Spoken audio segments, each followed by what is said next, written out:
Bismillahirrahmanirrahim. Hello viewers, Assalamu alaikum. Welcome to Univoil Academy MDAs.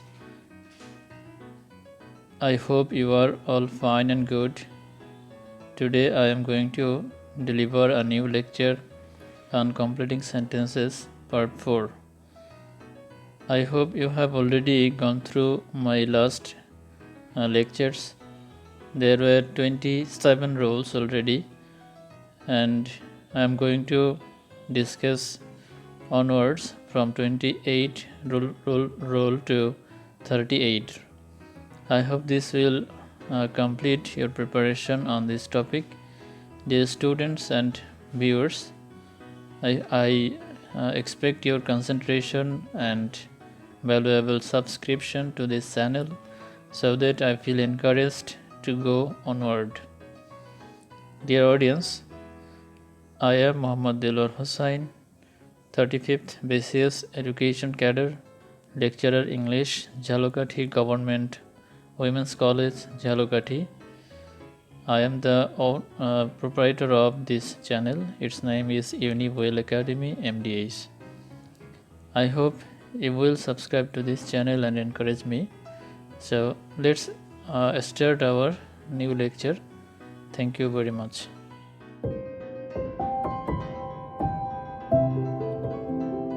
Dear audience, we have already discussed 27 rules in our 3 parts of this series, and today this is our 4th part, and we will continue from 28 number rule. Let's move. Unit 4, completing sentences with phrases and clauses, part 4. We will discuss a few rules in this slide and in this lecture, so that we can cover this topic. Rule 28. The rule is as follows: subject plus verb plus that or so that or in order that plus subject plus may or can or might or could plus not optional plus V1. This is a complex sentence pattern. Complex sentence, we know that there are at least two clauses. One is principal clause and the other is subordinate clause. In this sentence there will be two clauses. One will be principal clause and the other will be subordinate clause. The principal clause will be before that, up to that, and afterwards that part will be subordinate clause. And in this sentence we will identify a purpose of doing something. We know that everything is done with a purpose, and this purpose is narrated in this sentence, and it is a complex sentence. For example, Jenny told the lie. Jenny মিথ্যে বলেছিল। এর একটা purpose ছিল, সেই পারপাসটা বর্ণনা করার জন্য আমরা এখানে দ্যাট যুক্ত একটি ক্লোজ ব্যবহার করব, যার মাধ্যমে সেন্টেন্সটি কমপ্লেক্স হয়ে যাবে। সো জেনি টোল্ড দ্য লাই কী জন্য বলতে পারে, সে কোন পারপাসে বলতে পারে, যেন সে শাস্তি এড়াতে পারে। That she could escape punishment. So that she could escape punishment, এখানে আমরা দেখছি যে তার মিথ্যে বলার উদ্দেশ্য হলো শাস্তি এড়ানো। এখন স্ট্রাকচারটা কী হবে? জেনি টোল্ড দ্য লাই, এটা কোন টেন্স? এটি পাস্ট ইনডেফিনিট টেন্স। সে কারণে দ্যাট যুক্ত বাক্যটিতে সাবজেক্টের পরে কুড বসছে। কুড এখানে মাইটও বসানো যেত। কুড বা মাইট যেটি বসানো হোক না কেন, এটি বোঝাবে যে পাস্ট টেন্স, অর্থাৎ অতীতকালে তার উদ্দেশ্য ছিল যে যেন সে শাস্তি এড়াতে পারে, সেই জন্য মিথ্যে বলেছিল। ওকে, তাহলে আমরা কি দেখলাম? যে সাবজেক্ট জেনি plus verb told plus that ক্লোজে কি থাকবে? দ্যাট থাকতে পারে, সো দ্যাট থাকতে পারে, ইন অর্ডার দ্যাট থাকতে পারে। এরপরে আবার সাবজেক্ট শি, তারপরে মে অর ক্যান প্রেজেন্ট টেন্সে, আর পাস্ট টেন্স হলে মাইট আর কুড। এরপরে নটও হতে পারে, নট নাও হতে পারে। এরপরে V1। আচ্ছা, তাহলে jenny told the lie that she could escape punishment. Jenny মিথ্যে বলেছিল এই উদ্দেশ্যে যে যেন সে শাস্তি এড়াতে পারে। আশা করি সকলে বুঝতে পেরেছেন। এরপরে Ibrahim will go to Saudi Arabia so that he can perform হাজ। ইব্রাহিম সৌদি আরব যাবে এই উদ্দেশ্যে যে যেন সে হজ করতে পারে। এখন তার এই কাজটি হলো ভবিষ্যতের, অর্থাৎ সে সৌদি আরব যাবে, গিয়েছিল এরকম না, যাবে। তাহলে সো দ্যাট বা দ্যাট বা ইন অর্ডার দ্যাট যুক্ত বাক্যটি আমরা করব ক্যান অথবা মে দিয়ে। So that he can perform hajj, যেন সে হজ কমপ্লিট করতে পারে সেই উদ্দেশ্যে সে সৌদি আরব যাবে। আরেকটি বাক্য we eat food in order that we may live, আমরা খাবার খাই এই উদ্দেশ্যে যে যেন আমরা বাঁচতে পারি। সো আমাদের খাবার খাওয়ার উদ্দেশ্য হচ্ছে বেঁচে থাকা, সেটি প্রকাশ করার জন্য আমরা একটি কমপ্লেক্স সেন্টেন্সের সহযোগিতা নিলাম। সেটি কীরকম? We eat that, we eat food, আমরা খাবার খাই, in order that we may live. Okay, rule 29।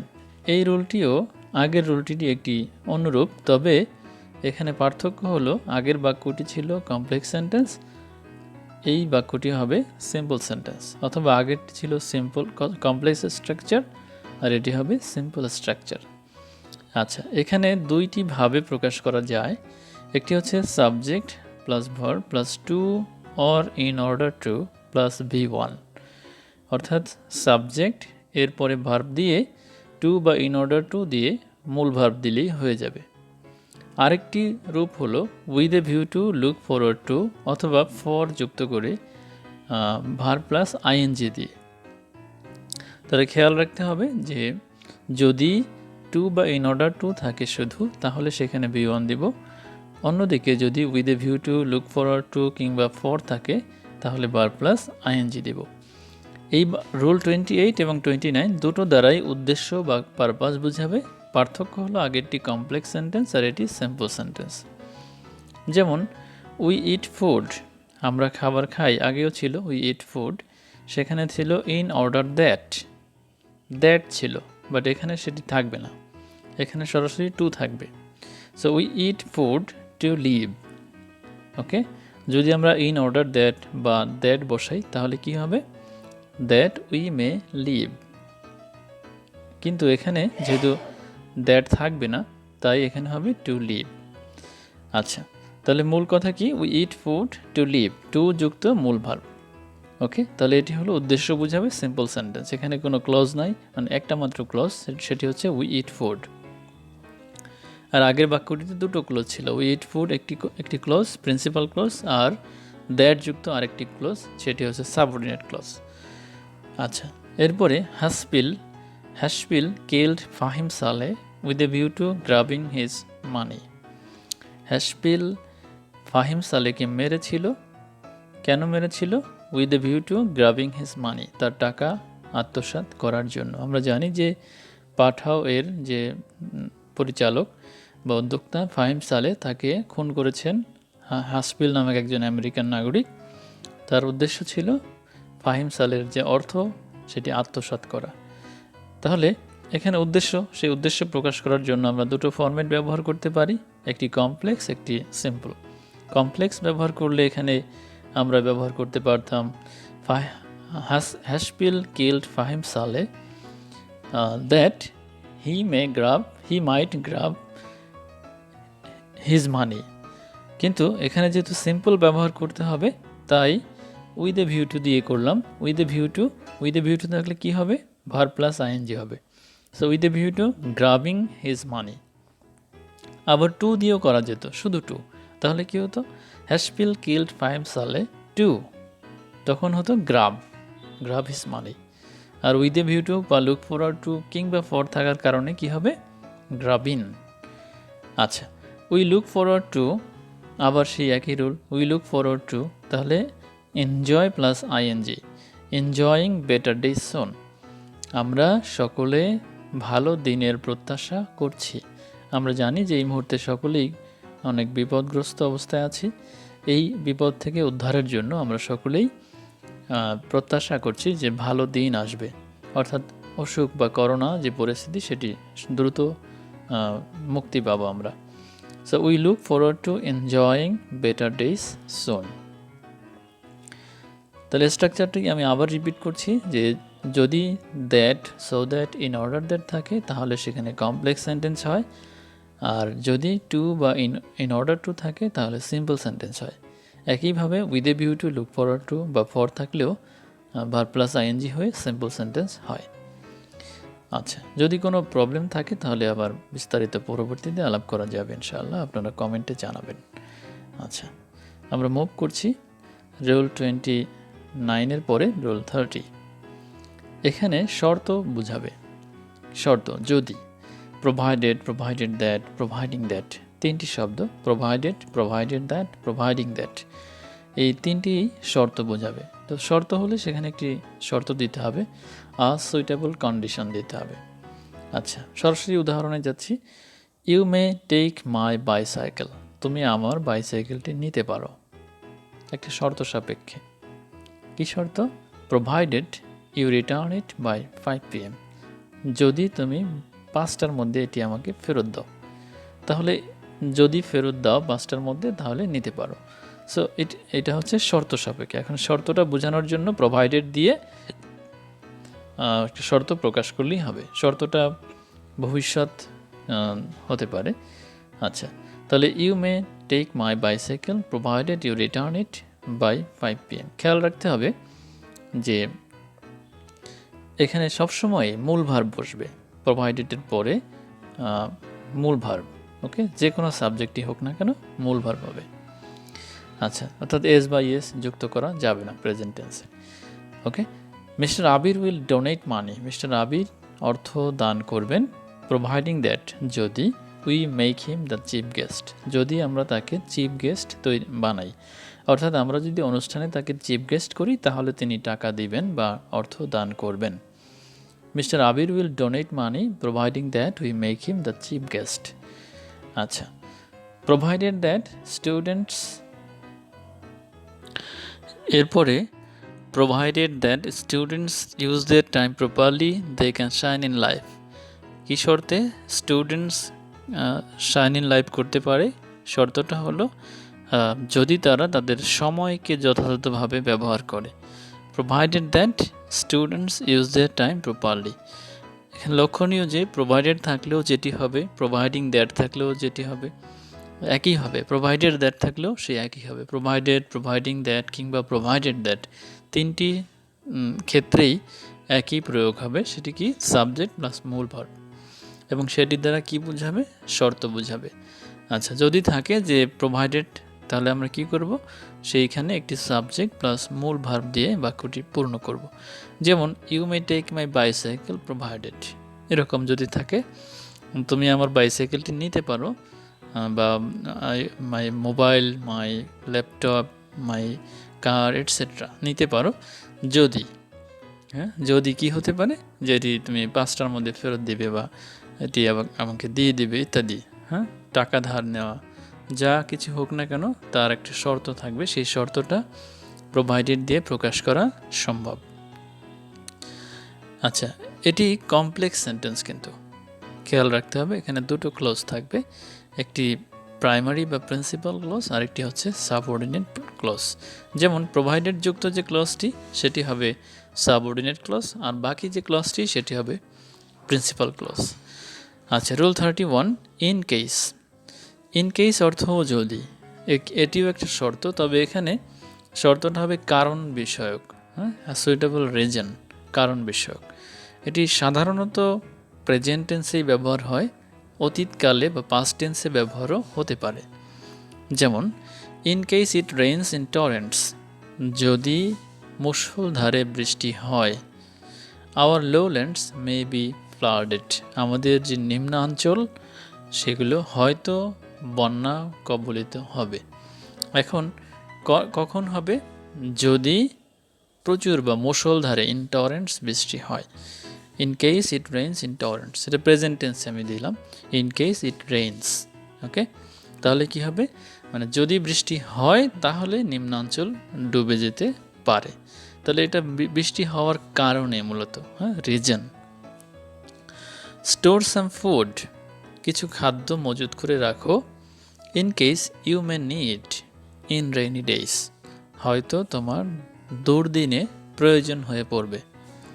In case you may need in rainy days. Rainy days মানে বৃষ্টির দিন না, রেইনি ডেজ মানে হচ্ছে দুর্দিন। তাহলে দুর্দিনে তোমার হয়তো প্রয়োজন হয়ে পড়বে, সেই কারণে কিছু খাবার কি করো, মজুত করো। আই টুক প্রিকশনস, আমি পূর্ব প্রস্তুতি নিয়েছিলাম, এটি পাস্ট টেন্স। তাহলে আমার ইন কেস যুক্ত যে রিজন সেখানে কি করতে হবে, পাস্ট টেন্স দিতে হবে। So I took precautions in case I fail in danger, আমি পূর্ব প্রস্তুতি নিয়েছিলাম যাতে যদি আমি বিপদে পড়ে যাই। ওকে, তাহলে এটি পাস্ট টেন্স হওয়ার কারণে ইন কেস যুক্ত যে রিজন সেখানেও পাস্ট টেন্স দিলাম। কীরকম, I took precautions in case I fail in danger, আমি পূর্ব প্রস্তুতি নিয়েছিলাম এই কারণে যে যদি আমি বিপদে পড়ে যাই। তাহলে আমরা অলরেডি 4টি রুলস শিখলাম। 1 নম্বর হচ্ছে দুটো ছিল উদ্দেশ্য বোঝানোর জন্য, একটি রুল ছিল এরকম যে so that, in order that, বা শুধু দ্যাট থাকবে সেখানে কমপ্লেক্স সেন্টেন্স হবে। আরেকটি ছিল টু অথবা ইন অর্ডার টু ছিল, সেখানে উদ্দেশ্য বোঝাবে, সিম্পল সেন্টেন্স হবে। আরও একটি সেটারই সাব ডিভিশন ছিল, সেখানে ছিল with a view two, look forward two অথবা ফর থাকবে, সেটিও উদ্দেশ্য বোঝাবে এবং সেখানে ভার্ব প্লাস আইএনজি ফর্ম হবে। এছাড়া রুল 30তে ছিল প্রোভাইডেড, প্রোভাইডিং দ্যাট অথবা প্রোভাইডেড দ্যাট, যেটির দ্বারা মূলত কন্ডিশন বোঝাবে। আর ইন কেস যুক্ত 31 রুল, সেখানে ছিল যে কারণ বোঝাবে, সুইটেবল রিজন, সেটি প্রেজেন্ট টেন্স হতে পারে, পাস্ট টেন্স হতে পারে। প্রেজেন্ট টেন্স হলে তো খুবই সহজ, সাবজেক্ট প্লাস মূল ভার্ব অথবা মূল ভার্বের যে এস বাই এস যুক্ত ফর্ম। আর যদি সেটি পাস্ট টেন্স হয় তাহলে সাবজেক্ট প্লাস মূল ভার্বের পাস্ট ফর্ম। যেমন আই টুক প্রিকশনস, এটি পাস্ট টেন্স, সেই কারণে ইন কেস যুক্ত অংশটিতে আই ফেল ইন ড্যাঞ্জার এটি হলো। তো এই 4টি রুলের পরে আমরা চলে যাব রুল 32তে। এখানে আমরা দেখব অ্যাজ লং অ্যাজ, এটিও কন্ডিশন বোঝাবে অথবা এর অর্থ হচ্ছে যদি বা যে পর্যন্ত। অ্যাজ লং অ্যাজ অর্থ হচ্ছে যদি বা যে পর্যন্ত। সুতরাং একটি কন্ডিশন বোঝানোর মতো বাক্য দিলেও হবে, কিংবা অনেক সময় দেখা যায় যে সময়বাচক কিছু ক্লোজও দেওয়া যেতে পারে। যেমন Allah will bless you, Allah তোমাকে আশীর্বাদ করবেন, রহমত করবেন। As long as you are on the right path, যতক্ষণ পর্যন্ত তুমি সঠিক পথে থাকো, কিংবা যদি তুমি সঠিক পথে থাকো। তাহলে এটি শর্তও ধরতে পারি, আবার সময়ও ধরতে পারি। শর্ত কীরকম, যে যদি তুমি সঠিক পথে থাকো। তাহলে আমরা দেখতে পাচ্ছি যে আল্লাহ উইল ব্লেস ইউ এটি ফিউচার ইনডেফিনিট, আবার অ্যাজ লং অ্যাজ ইউ এটির যুক্ত যে অংশটি সেটি হচ্ছে প্রেজেন্ট ইনডেফিনিট। এখন এই প্রেজেন্ট ইনডেফিনিট হলেও সেটি কিন্তু ফিউচারের অর্থেই প্রকাশ করছে, অর্থাৎ তুমি যতক্ষণ সঠিক পথে থাকবে ততক্ষণ আল্লাহ তোমাকে সহযোগিতা বা রহমত বা আশীর্বাদ করবেন। আচ্ছা, as long as Habib obeys his boss, যতক্ষণ পর্যন্ত বা যদি হাবিব তার বসকে মেনে চলে, হি উইল বি বেনিফিটেড, সে কী করবে, উপকৃত হবে। তাহলে এটি নির্ভর করছে হাবিবের তার বসকে মেনে চলার উপরে, অর্থাৎ সে যদি মেনে চলে তাহলে সে উপকৃত হবে।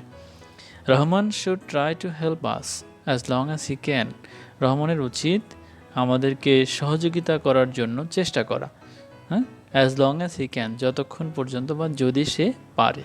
সো অ্যাজ লং অ্যাজ এটি খুবই সহজ একটি ক্লোজ, কমপ্লেক্স সেন্টেন্স এখানে আবার, তো এর দ্বারাও শর্ত বোঝাবে, যদি বা যে পর্যন্ত। ওকে, এভাবে আরও অন্য বাক্য আমরা কল্পনা করতে পারি যে you should wait as long as you have time, তুমি অপেক্ষা করা উচিত যতক্ষণ তোমার সময় আছে।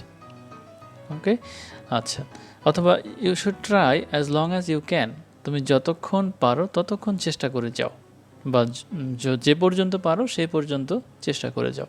ওকে, সো অ্যাজ লং অ্যাজ এটি ইপের মতোই একটি ব্যবহার, কিংবা বলতে পারি প্রোভাইডেডের মতো একটি ব্যবহার। আচ্ছা, এরপরে রুল 33, এখানে simple sentence in lieu of or instead of, এর অর্থ হচ্ছে পরিবর্তে, অর্থাৎ কোনো একটি বিষয়ের পরিবর্তে অন্য একটি বিষয় হলে সেখানে ইনস্টিড অফ বা ইন লিউ অফ ব্যবহার করা হয়ে থাকে। লক্ষণীয়, ইনস্টিড অফ বা ইন লিউ অফের পরবর্তীতে একটি ফ্রেজ বসে। ওকে, এবং এই বাক্যটি একটি সিম্পল সেন্টেন্স বা সরল বাক্য।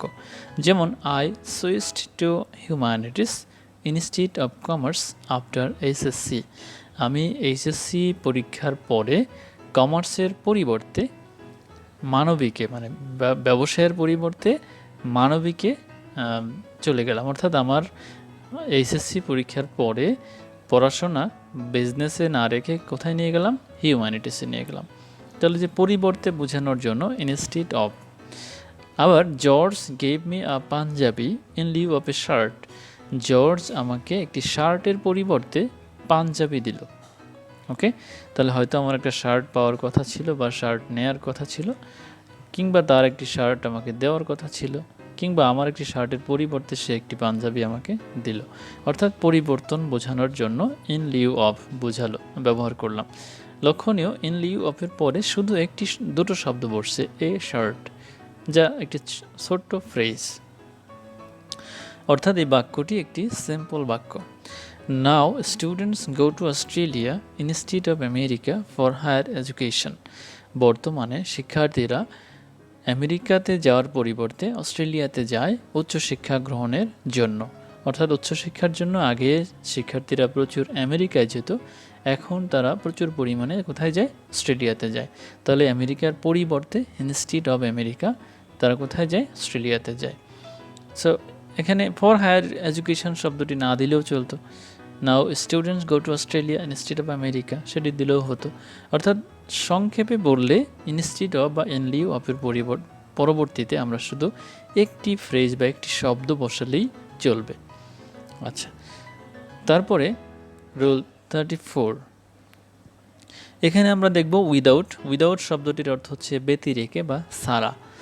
এই রুলসগুলো খুবই সিম্পল, একদমই সহজ সহজ রুলস, এগুলোও আসে পরীক্ষাতে। তো উইদাউট অর্থ হচ্ছে ছাড়া। এখন উইদাউট অর্থ ছাড়া, এটার পরে একটি ফ্রেজ বসালেই চলে, কিন্তু আমার মানে এখানে দেওয়ার মূল উদ্দেশ্যটা হলো একটু ব্যতিক্রমী। যেমন উইদাউটের পরে দেখা যায় যদি ভার প্লাস আইএনজি রুল বসানো হয়, তাহলে সেটি দ্বারা অন্য সুন্দর একটি বাক্য হতে পারে। যেমন নান ক্যান প্রসপার ইন লাইফ, এটি আছে আর প্রথমে আর কিছুই নাই, তাহলে আমরা শিক্ষার্থীরা কি করব? তখন কি করতে পারি আমরা? উইদাউট ওয়ার্কিং হার্ড, কঠোর পরিশ্রম করা ছাড়া। অর্থাৎ সহজেই এই বাক্যটি আমরা পূরণ করতে পারবো।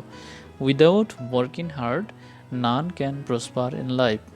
আবার এটি ব্যবহার দেওয়ার আরেকটি কারণ হলো রাইট ফর্ম অফ ভার্বসে উইদাউটের পরে কি বসানো হবে সেটিও শেখানো।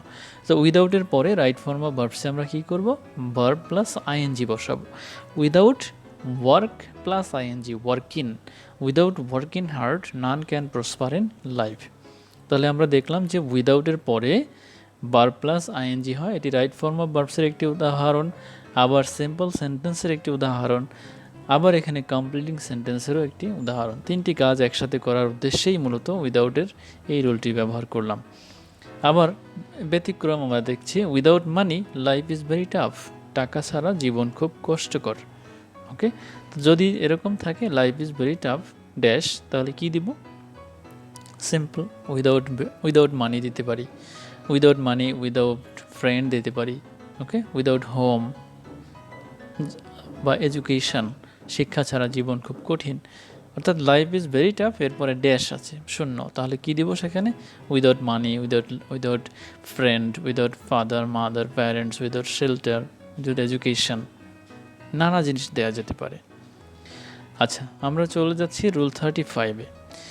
But for. বাট ফর অর্থ হচ্ছে ব্যতীত। বাট ফর অর্থ কি? ব্যতীত। উইদাউট অর্থ ব্যতীত, বাট ফর অর্থ ব্যতীত।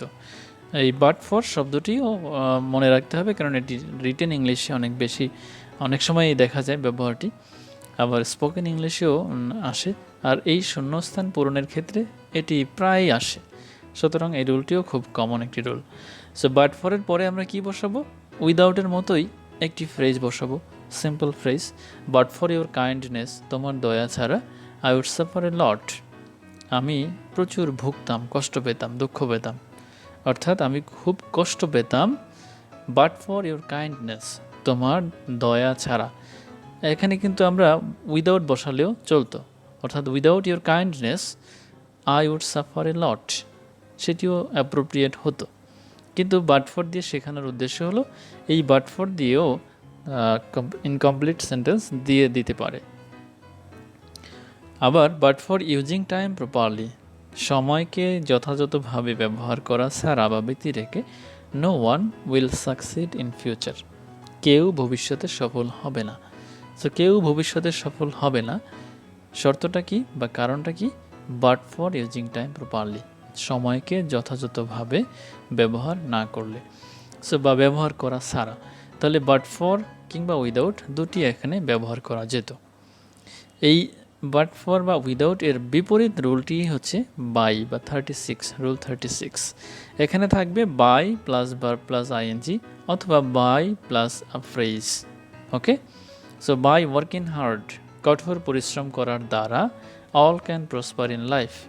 লক্ষণীয়, আগের রুলটিতে without working hard none can prosper in life, কঠোর পরিশ্রম করা ছাড়া কেউ সফল হতে পারবে না। আর এখানে হচ্ছে কঠোর পরিশ্রম করার দ্বারা সকলেই সফল হতে পারবে। সো সারা উইদাউট, দ্বারা by, by working hard all can prosper in life, by taking physical exercise we can keep fit, শরীর চর্চা করার দ্বারা আমরা ফিট থাকতে পারি। By taking physical exercise we can keep fit. Okay, so আশা করি বোঝাতে পেরেছি। এরপরে আমরা চলে যাব রোল 37-এ। এখানে অডিও মাইন্ড, অডিও মাইন্ড এটি একটি অনুরোধ করার জন্য ব্যবহৃত শব্দমালা। এখানে মনে রাখতে হবে যে প্রশ্নবোধক বাক্য হবে, কিন্তু এটি বোঝাবে মূলত অনুরোধ। অডিও মাইন্ড ড্যাশ, এবং খেয়াল রাখতে হবে এখানে ভার্বটি যেন আইএনজি যুক্ত হয়। এটি রাইট ফর্ম অফ ভার্বসের একটি রুল। অডিও মাইন্ড থাকলে মূল ভার্বের সাথে আইএনজি যোগ করতে হয়। আচ্ছা, মূলত এটি একটি অনুরোধ, কিন্তু প্রশ্নের আকারে দিতে হবে এবং খেয়াল রাখতে হবে যাতে ভার্বের পরে আইএনজি বসানো হয়ে থাকে। সো অডিও মাইন্ড আছে, শুধু অডিও মাইন্ড। এরপরে আমরা যে কোনো প্রযোজ্য অনুরোধ করতে পারি, যেমন would you mind opening the window, তুমি কি দয়া করে জানালাটা খুলে দিবে? অথবা would you mind taking a cup of tea, আপনি কি আমার সাথে এক কাপ চা খাবেন? অর্থাৎ এই যে অনুরোধ করার একটি ধরন হচ্ছে উড ইউ মাইন্ড, অর্থাৎ আপনি মনে কিছু করবেন কি না, অথবা কিছু মনে না করলে জানালাটা খুলে দিন, কিছু মনে না করলে আসেন এক কাপ চা খাই। এই যে অনুরোধগুলো, এরকম আরও অনুরোধ, would you mind giving me a lift, আপনি কি আমাকে একটু লিফট দিবেন, মানে আমাকে একটু এগিয়ে দিয়ে আসবেন গাড়িতে করে? কিংবা would you mind sitting beside me, আপনি কি আমার পাশে বসবেন? অথবা would you mind give me a seat, দয়া করে আমাকে একটি সিট দিবেন? বা অন্য উদাহরণ, would you mind giving me your book, আপনি বইটি কি আমাকে দিবেন? বা গিভিং মি ইয়োর পেপার, আপনার পত্রিকাটি আমাকে দিবেন?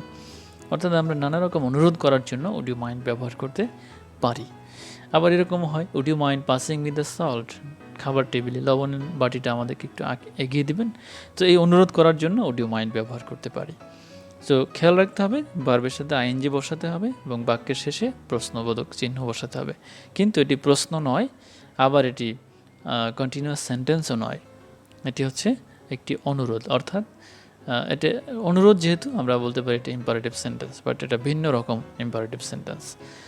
আচ্ছা, রুল 38, এখানে থাকবে টিল অর আনটিল। টিল অর্থ যে পর্যন্ত, আর আনটিল অর্থ যে পর্যন্ত নয়। যদি আমরা বাক্যটিতে আনটিল ব্যবহার করি তাহলে খেয়াল রাখতে হবে সেখানে যেন কোনো নাবোধক শব্দ আর না বসাই। আচ্ছা, এবং এখানে সময় বাচক কোনো শব্দ বা ফ্রেজ বা কোনো ক্লজ দিলেই হয়ে যাবে। যেমন মাশরুক উইল স্টে হিয়ার, মাশরুক এখানে থাকবে টিল স্যাটারডে, শনিবার পর্যন্ত। সময়বাচক একটি শব্দ দিলাম, শনিবার পর্যন্ত সেখানে থাকবে। আবার এরকম হতে পারতো, Mashruk will stay here till it is Saturday, শনিবার আসা পর্যন্ত মাশরুক এখানে থাকবে। কিংবা Mashruk will stay here till he gets a job, সে যে পর্যন্ত একটি চাকরি পায় সে পর্যন্ত এখানে সে থাকবে। আবার আনটিল দিয়ে আমরা একটি উদাহরণ দেখি, until Pakistani juntas were expelled from Bangladesh, Pakistani জান্তাসদের, মানে জান্তা সামরিক জান্তা শাসক, তাদেরকে বাংলাদেশ থেকে বিতাড়িত না করা পর্যন্ত। ওকে, এটা না করা বিতাড়িত না করা পর্যন্ত, আনটিল দ্য মুক্তি বাহিনী ফট ব্রেভলি, মুক্তি বাহিনী সাহসের সাথে লড়াই করেছিল। ওকে, তাহলে সাহসের সাথে লড়াই করেছিল কতক্ষণ পর্যন্ত? যে পর্যন্ত পাকিস্তানি সামরিক সরকার বা সামরিক বাহিনী বাংলাদেশ থেকে বিতাড়িত না হয়েছিল। এরপরে রুল 39, আনলেস। আনলেস এর অর্থ হচ্ছে যদি না, if not. Okay, if not অর্থাৎ যদি না, যদি না যুক্ত একটি ক্লজ দিতে হবে। খেয়াল রাখতে হবে এখানেও কোনো নট বা নেগেটিভ শব্দ বসানো যাবে না। সাইয়েদ উইল কাম, সাইয়েদ আসবে, আনলেস ইট রেইনস, যদি বৃষ্টি না হয় সাইয়েদ আসবে। তাহলে যদি বৃষ্টি না হয়, নেগেটিভ না হয়, আনলেস, তাহলে সাইয়েদ আসবে। তাহলে সাইয়েদের আশাটা নির্ভর করছে কিসের উপরে? বৃষ্টি না হওয়ার উপরে, এটি শর্ত। ওকে, খুবই সিম্পল ছিল রুলসগুলো। এরপরে আমাদের আজকের সর্বশেষ রুল, এটি হচ্ছে রুল 40, মূলত printing typing mistake. So rule 40, এখানে 3টি ক্যাটাগরি আছে, আমরা এগুলোকে বলে থাকি কন্ডিশনাল। কন্ডিশনাল মানে শর্তাধীন বাক্য। কিছু শর্ত সাপেক্ষ শব্দ আছে, যেমন ইফ, আনলেস, এই শব্দগুলো দিয়ে শর্তাধীন বাক্য তৈরি হয়ে থাকে। এই শর্তগুলোকে 3টি ভাগে ভাগ করা হয়ে থাকে। একটি হচ্ছে first conditional, second conditional, third conditional. অনেকে আরও একটি কন্ডিশন বলে থাকেন, সেটি হচ্ছে জিরো কন্ডিশনাল। তাহলে সেই হিসেবে 4টি কন্ডিশনাল হয়: zero conditional, first conditional, second conditional এবং থার্ড কন্ডিশনাল।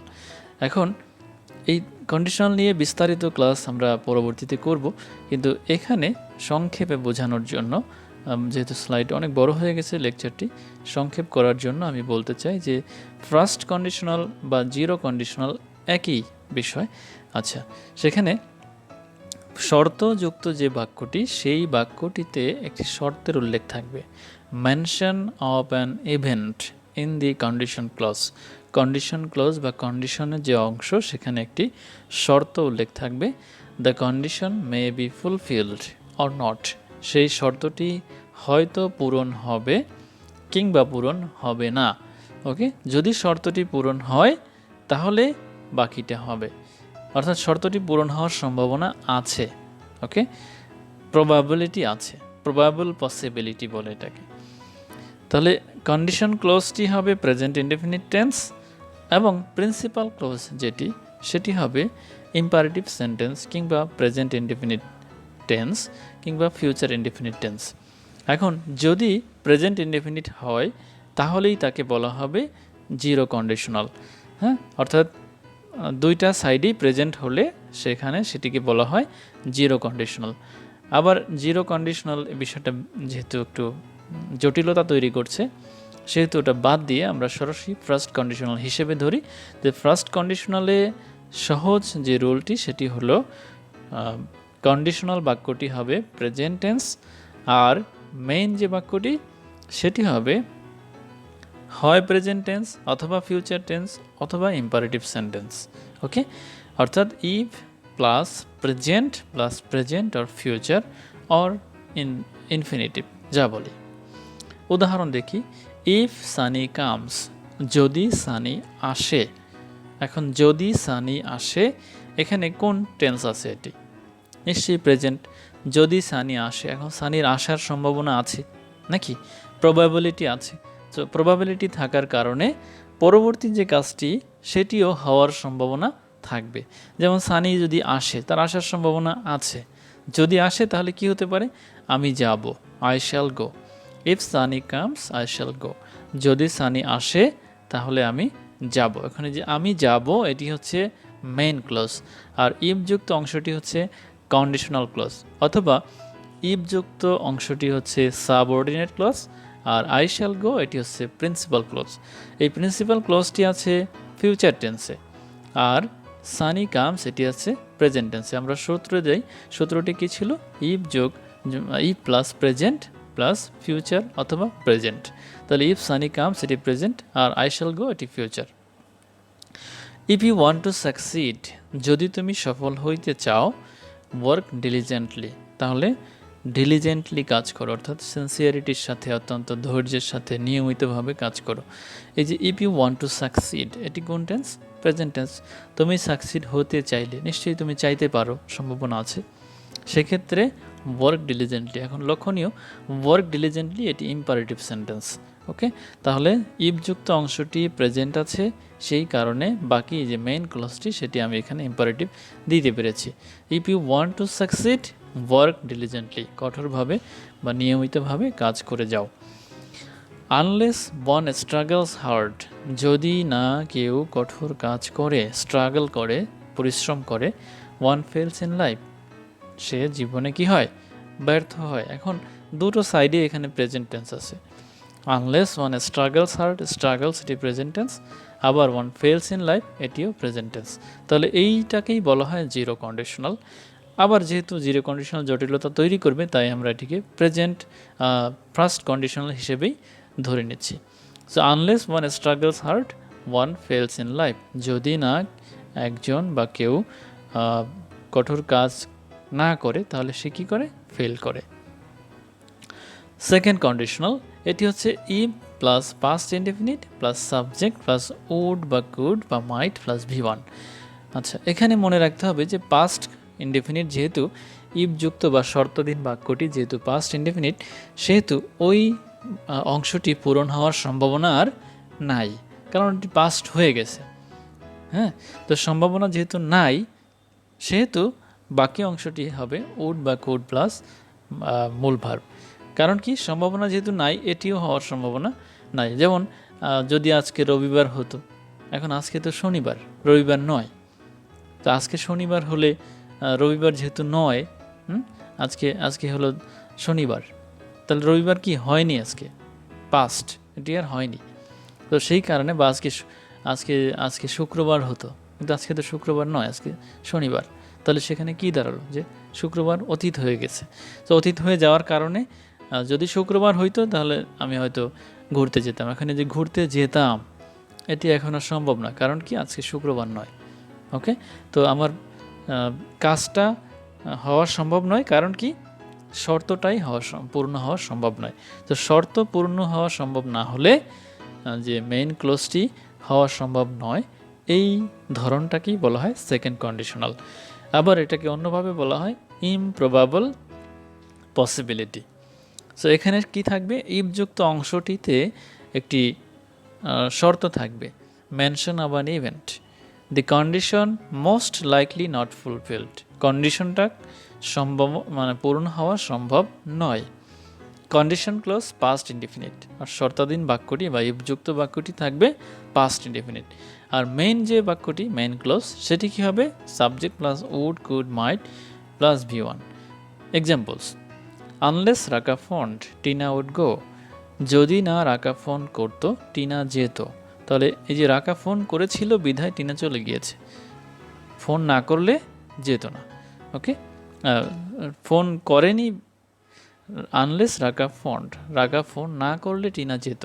অর্থাৎ তাহলে কি বোঝাচ্ছে, যে রাকা ফোন করেছে, টিনা যায়নি। আচ্ছা, তো আনলেস রাকা ফন্ড, রাকা ফোন না করলে, তাহলে বোঝা যাচ্ছে যে সে ফোন করেছিল। ওকে, যাই হোক, তো আনলেস যুক্ত বা শর্ত, যা ইফ যুক্ত বাক্য বা আনলেস যুক্ত বাক্য, এটি পাস্ট ইনডেফিনিট আছে বিধায় পরবর্তীটা টিনা বা subject plus would plus V one go হয়েছে। If you were a bird, যদি তুমি পাখি হইতা, ইউ মাইট ফ্লাই আপ, হয়তো তুমি উপরে উড়তে পারতা। এখন তুমি তো পাখি নও, তাহলে উড়তেও পারছো না। ওকে, অর্থাৎ কন্ডিশনটাই পূর্ণ হচ্ছে না, ফলে বাকি অংশটাও পূর্ণ হওয়া সম্ভব নয়। তো if you were a bird, যদি তুমি পাখি হইতা, অর্থাৎ তুমি পাখি নও, ইউ মাইট ফ্লাই আপ, তুমি উড়তে পারতা। তো এখানে লক্ষণীয় কি, if you were a bird, এই অংশটি থাকবে, বাকিটা আমার পূরণ করতে হবে। কিভাবে করব, যদি তুমি পাখি হইতা, তাহলে কি করা যেত, you might fly up, you might make nest, পাখির মতো বাসা বানাইতে পারতা। তারপরে ইউ মাইট ইট ইনসেক্টস, তুমি হয়তো পোকামাকড় খেতে পারতা, তাই না? বা you might eat fish, green fish, কাঁচা মাছ খেতে পারতা। পাখি হইলে তোমার এগুলো করা সম্ভব হইতো, উড়তে পারতা, বা কিচিরমিচির করতে পারতা, চেয়ার প্রিন্ট করতে পারতা। সো পাখি হইলে এইসব বিষয় তোমার দ্বারা সম্ভব হইতো, বাট পাখি যেহেতু নাও, এসব করাও কি সম্ভব না। তো এই ইফযুক্ত অংশটি পাস্ট ইনডেফিনিট, আর বাকি অংশটি সাবজেক্ট প্লাস মাইট বা could বা would plus V1. If she spoke the truth, her life would be happy. যদি সে সত্য কথা বলতো তার জীবন হয়তো সুখী। এখন সে সত্য কথা বলেনি, তার জীবনটাও কি সুখী হয়নি।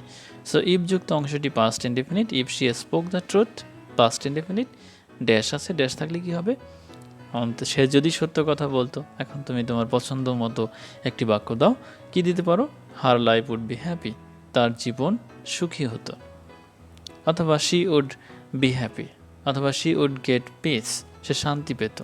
ওকে, নানাভাবে আমরা পূরণ করতে পারি। আমরা চলে যাচ্ছি থার্ড কন্ডিশনালে। এখানে এটাও অসম্ভব, কন্ডিশন পূর্ণ হওয়া অসম্ভব, অর্থাৎ ইমপ্রবাবল পসিবিলিটি। এবং এখানে শুধু বাংলাটা আমি বলি যে যদি হয়ে থাকতো তাহলে সম্ভব, তাহলে করিয়া থাকতো, এরকম বিষয়টা। তো condition is not fulfilled, condition পূর্ণ হয়নি। কন্ডিশন ক্লোজটা past perfect and the main clause subject plus would have, could have, might have plus V3। যেমন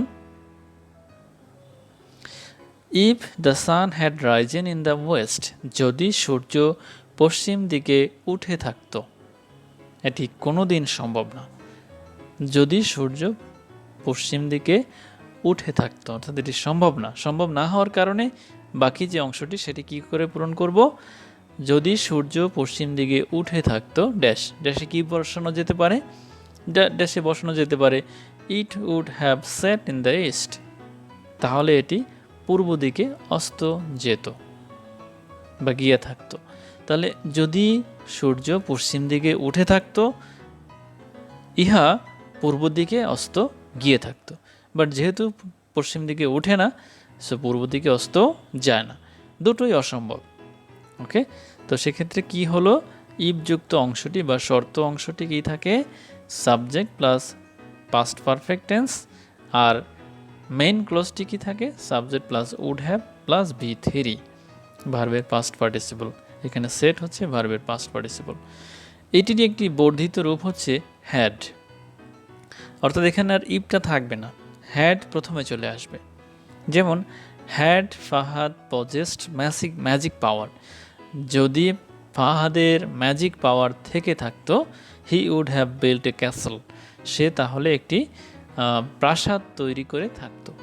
এখন তার সেই পাওয়ার নেই এবং সে ক্যাসেল তৈরি করতেও পারে না। এখন এখানে লক্ষণীয় যে had Fahad possessed magic power, এটি আমরা অন্যভাবেও লিখতে পারতাম, if Fahad had possessed magic power, if Fahad had possessed magic power, সেভাবেও লিখতে পারতাম।